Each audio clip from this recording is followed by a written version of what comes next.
Si vous sortez de cette salle, essayez de marcher dans les quartiers. Vous verrez des gens vous saluer. Des gens qui ne vous connaissent pas vous respecter. Vous verrez les plus jeunes considérer les plus grands. Considérer les aînés. Vous penserez peut-être que c'est parce que vous avez de l'argent, mais ce n'est rien de tout cela. Vous penserez que c'est peut-être parce que vous êtes important, mais ce n'est rien de tout cela. C'est juste parce que chez vous, c'est comme ça. Dans votre communauté, vous avez votre respect. Vous n'avez pas besoin de grand chose pour ça. Chez vous, c'est comme ça. Et puis un jour, vous allez voyager. Quelle que soit votre destination. Un jour, vous allez très loin de chez vous. Et donc, vous attendez à un minimum de considération, comme chez vous. Un minimum de respect, comme dans votre communauté. Et vous vous rendez compte que vous n'avez rien de ce respect, ni de cette considération. Pourtant, vous n'êtes pas n'importe qui. Vous leur apportez aussi quelque chose. Mais vous n'avez pas le minimum que vous demandez. Pourtant, vous ne demandez pas grand-chose, juste de la considération. Mais parfois, vous ne l'aurez pas. Vous ne demandez pas grand-chose, juste le respect. Mais parfois, ce respect, vous ne l'aurez pas. C'est comme si vous êtes venu trouver une communauté toute bien faite et que vous êtes l'intrus parmi eux. Comme si vous n'êtes personne dans leur vie. Et donc, vous commencez à subir les choses qui arrivent à ceux qui ne sont personne dans leur vie. Vous commencez à subir certaines injustices dans votre activité. Vous allez subir le racisme. Vous allez subir le mépris. Parce que vous n'êtes personne dans leur vie. Vous êtes juste un étalon solitaire dans une communauté d'aigles. Mais en tant qu'étalon, vous n'avez pas l'habitude d'abandonner la course. Avant, vous décidez de courir jusqu'à mériter ce respect. Quitte à leur ressembler. Alors vous décidez de laisser tomber vos sabots de cheval. Dans l'espoir de ressembler un peu à un aigle. Vous décidez de laisser tomber votre accent, votre langue maternelle. Dans l'espoir de leur ressembler, pour avoir un peu de leur respect. Ensuite, vous décidez de laisser tomber votre belle crinière de cheval pour ressembler un peu à un aigle.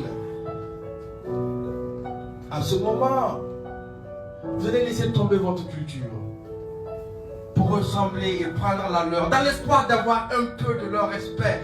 Et en fin de compte, vous décidez d'abandonner votre nature de cheval dans l'espoir de voler un peu comme un aigle. Là, vous allez laisser tomber votre éducation pour prendre la leur. Vous allez commencer à dire aussi motherfuck, dans l'espoir d'avoir un peu de leur respect. Mais finalement, c'est quand après 40 ans, vous vous rendez compte que vous n'êtes toujours personne dans leur vie, que vous avez toujours les mêmes injustices dans votre activité, que vous subissez toujours la même négligence, que vous vous rendez compte que vous n'êtes pas un aigle et en fin de compte vous ne ressemblez plus tellement à un cheval. Cette fois vous n'allez pas supporter. Cette fois vous n'allez pas supporter. Vous abandonnez, vous décidez de rentrer chez vous. Et c'est une fois chez vous que vous comprenez que vous n'aurez pas dû faire tout cela. Parce que vous avez tellement donné là-bas, tellement donné d'énergie, tellement donné de l'effort, tellement donné de l'intelligence, tellement donné de l'argent souvent, qu'il n'y a plus rien pour ceux de chez vous. Et là aussi, vous ne ressemblez pas à un aigle. Et croyez-moi, vous n'êtes plus tellement un cheval. Et donc, vous risquez de ne pas être reconnu chez vous aussi. C'est là que vous vous rendez compte que vous ne savez pas ce que vous êtes d'un Américain ou d'un Burkinabé. Là-bas, vous êtes un Africain, ici, vous êtes un Américain. Et vous croyez que vous n'auriez rien dû faire de tout cela. Parce que vous n'avez pas à être quelqu'un dans leur vie. vous auriez dû juste garder la vôtre. Quoi que vous fassiez, où que vous alliez, vous n'avez pas à être quelqu'un dans la vie de quelqu'un. Restez juste vous. J'avoue que c'est compliqué quand on est un étalon solitaire dans une communauté d'aigles. C'est pourquoi vous avez besoin de BBIA.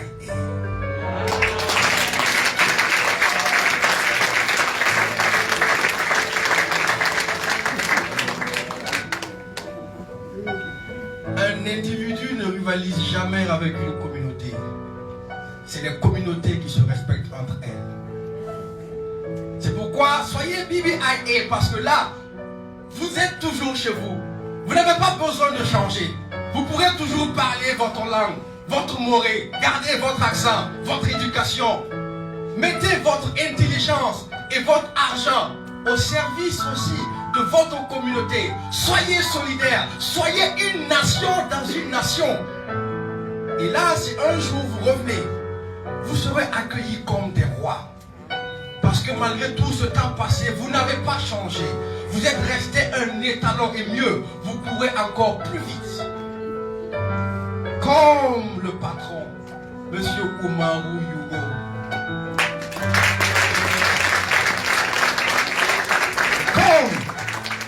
Comme mon parrain, Monsieur Rolandso.